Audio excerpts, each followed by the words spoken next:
A customs officer inspecting 2 bags filled to bursting with what she believes is methamphetamine.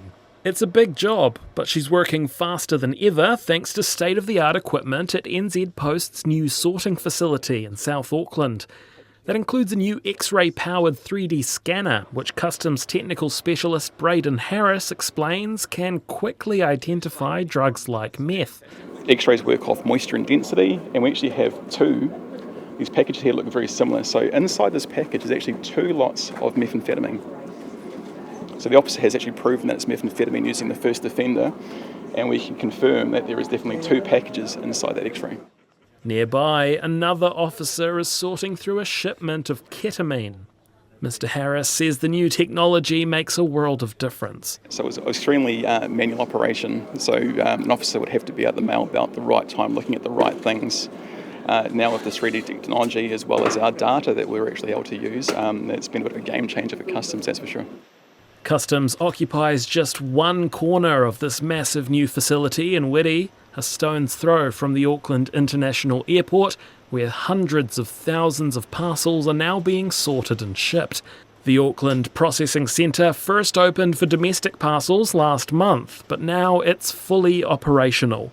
The occasion marked with a bronze plaque and a round of applause. Right, well, we'll officially declare the Auckland Processing Centre open. Congratulations.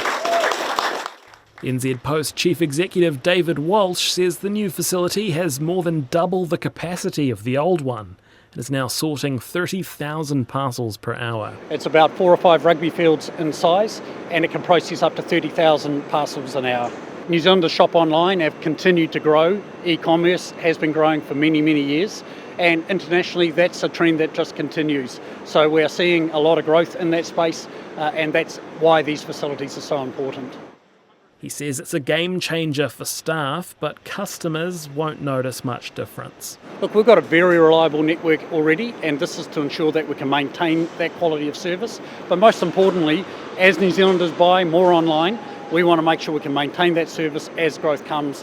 This facility will help us do that. The North Island's Biosecurity NZ Commissioner, Mike Inglis, says the new facility modernises the customs process while improving the capacity for e-commerce. What this facility does is bring the latest technology together, allows us to work with offshore partners to make sure that we're focusing our resource efficiently, making sure that we're stopping things coming into the country, and at the same time we're growing the economy. Though it hasn't come cheap. From an overall factor, this is part of a $200 million investment from New Zealand Post across their whole system in that space. But we also make sure that we're using taxpayers' money correctly too, looking at our levy, making sure that we're not putting excessive amounts of staff in so the public make sure that efficiency is there. Minister for State-Owned Enterprises, Simeon Brown, expects NZ Post to justify that expense. Taxpayers are going to expect a return on this investment. And it's a very clear message that I have for the New Zealand Post Board and as Minister for State-Owned Enterprises. Taxpayers will expect a return on investment. It's ultimately the customers who are critically important to the success of this investment. So expectations are high, but the question remains, can NZ Post deliver?